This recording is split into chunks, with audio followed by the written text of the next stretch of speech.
This is my controversial 2001 Kawasaki Ninja ZX12R barn find in candy lime green.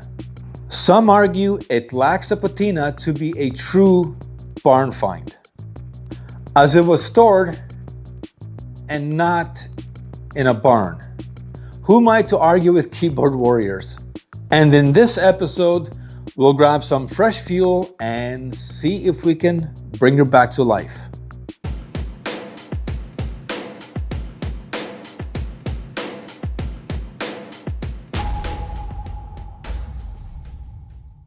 But before we add fresh fuel to the fuel tank, we need to get the old fuel out, check the fuel lines, check the fuel pump, and actually take a good look at the condition of the fuel tank.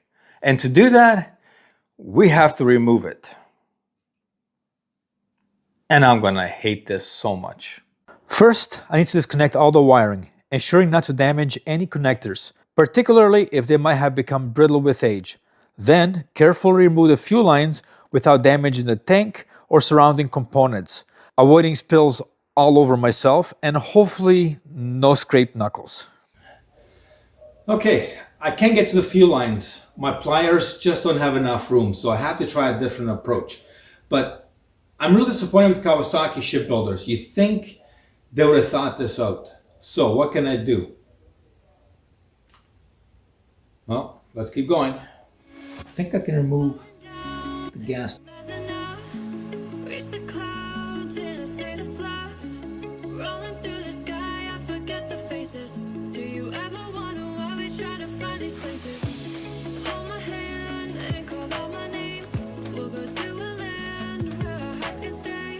The issue that I'm having is I just can't get my hands in to reach for the fuel lines. So I'm gonna use a 2x4 and prop it right here to give me the extra clearance. I mean, as you can see, the rod, that's gonna give me an extra 3 inches and hopefully enough room to get to the fuel lines. What I got to lose? Just in case there's a fuel leak. And you guessed it, I got both fuel lines off. Now that everything is off, let's have a better look at the fuel lines. I mean, they really feel good, which is kind of amazing for lines that are 25 years old almost. Yeah, I mean, they're good. Hey there, awesome people. If you love this video, or even if you didn't, give it a thumbs up so we know you're still with us. And while you're at it, hit that subscribe button so we can spam your inbox with more amazing content. Oh, and leave a comment below. We'd love to hear from you. All right, and now that the fuel tank has finally been removed, I'm gonna take the bike outside and give it a good wash. The reason being is I found a few mouse droppings, and I think it's the best idea just to give it a good wash. Make sure she's nice and clean. I'm gonna put all the caps back on for the brake reservoirs, front and rear, seal the fuel lines, make sure the wire doesn't get wet, and bring it back in and take it from there. I'm not exactly thrilled about what I might find inside the tank.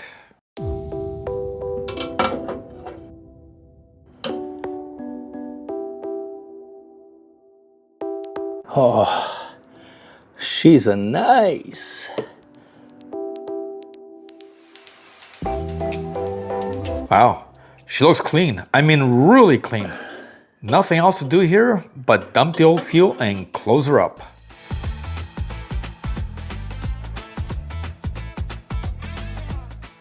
All right, after her second bath, she looks great. She almost smells good too. Okay, and now to replace the fuel tank, add some fresh fuel and move on to the next step. To install the fuel tank, just reverse the removal process, but make sure you place a rag underneath to protect the paint from scratches. And when torquing the bolts, handle them carefully. Unlike aluminum bolts that give a buttery feeling before stripping. Steel bolts don't warn you, they just snap. Now I'm going to check the oil level.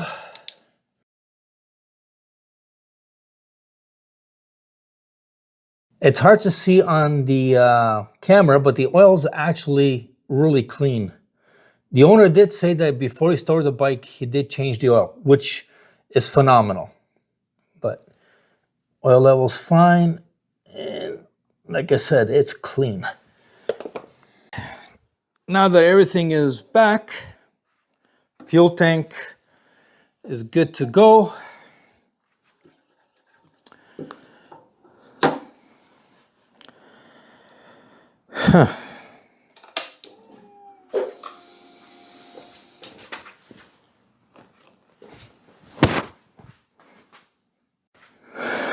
Okay, everything's back together.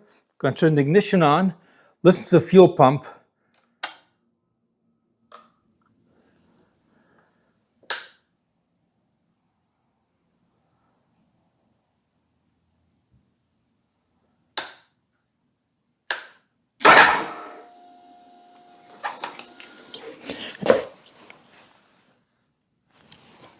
No leaks, which is always a good sign. All right, here we go. Power on, switch is on, choke, choke. Looks like the choke cable is seized. Crap. Well, let's see if she'll start without the choke. Let's pause the video for a few seconds. Now, I could go all out suspense mode. Drum roll on the fuel tank, dramatic zoom on the RPM gauge, a quick cut to the kill and starter switch, all building up to the ultimate climax, where the engine doesn't start. Now, imagine the potential of an entire video of me trying to troubleshoot why the engine doesn't start. And my troubleshooting genius of getting it to start. But instead...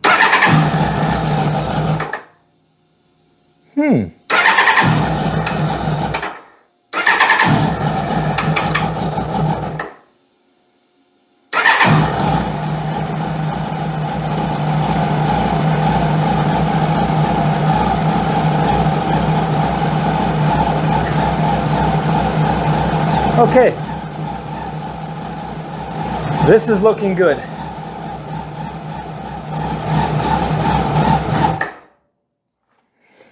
All right, so this was the plan. My plan was to dump the oil on this bike, take my racing bike. The oil's about 6 months old, it's only got about 300 miles on it. So the idea was take that oil, put it here, the oil actually looks really clean. So all I'm going to do is add engine flush. And what that does is basically cleans the oil and any kind of soot that's been built up. However, this I have to run the engine for about 10 minutes, which means I gotta open the garage door, push the bike out, let it idle for 10 minutes, and then shut it off, take the oil out, and put fresh new oil in. I mean, it's coming along, yeah. But the question is the oil fill cap gonna come off?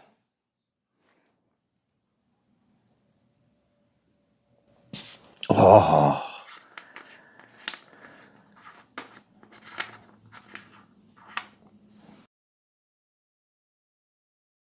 I mean, that's freaking phenomenal.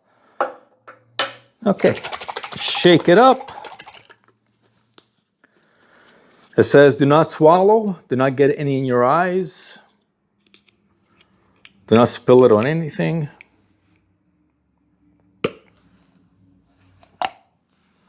Okay, cheers.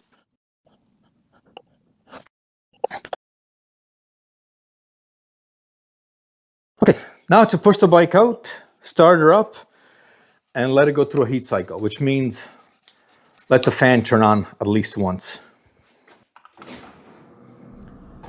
The bike is idling without the choke, which is a really good sign. There are no visible leaks and she's puffing some blue smoke. Normal after sitting for decades.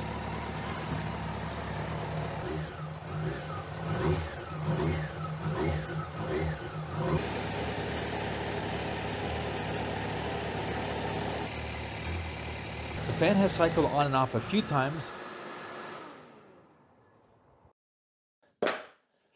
and now it's time for an oil change.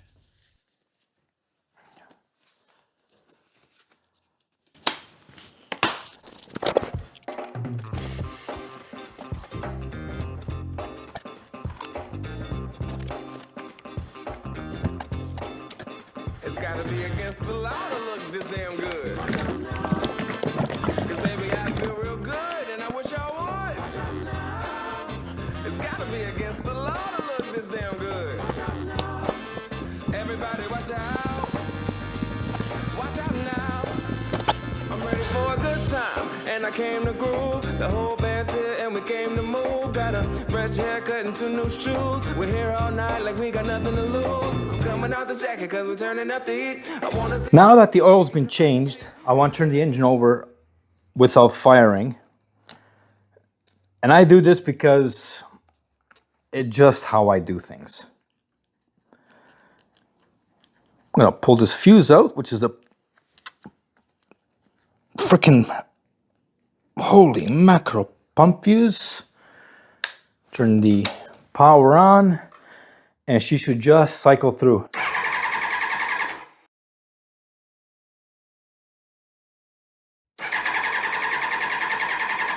All right, that should be enough. Put the fuel pump fuse back on, and I'm not going to start it because I'm having choke issues.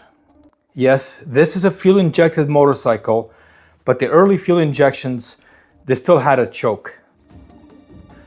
The choke cable is completely seized. Now, how do I know it's the cable? Well, let me show you. So this here is the choke, and you can see it moves freely at this end, but it doesn't budge on the other end. Okay, let's have a quick look.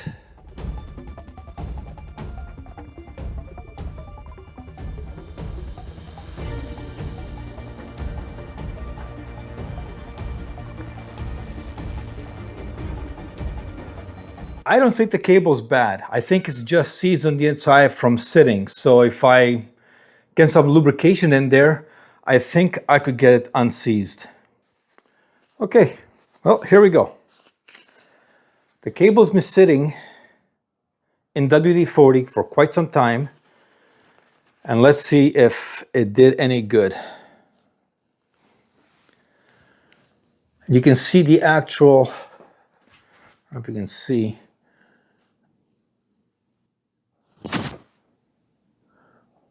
discoloration.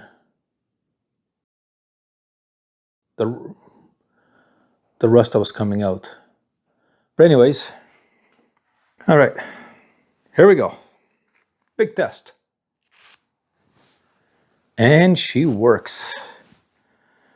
All right, let's see if we can get this thing back in. Hey there, awesome people. If you loved this video, or even if you didn't, give it a thumbs up so we know you're still with us. And while you're at it, hit that subscribe button so we can spam your inbox with more amazing content. Oh, and leave a comment below. We'd love to hear from you.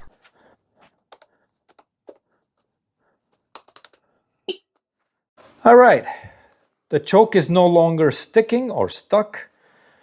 And the next step is pull the bike out and start her up.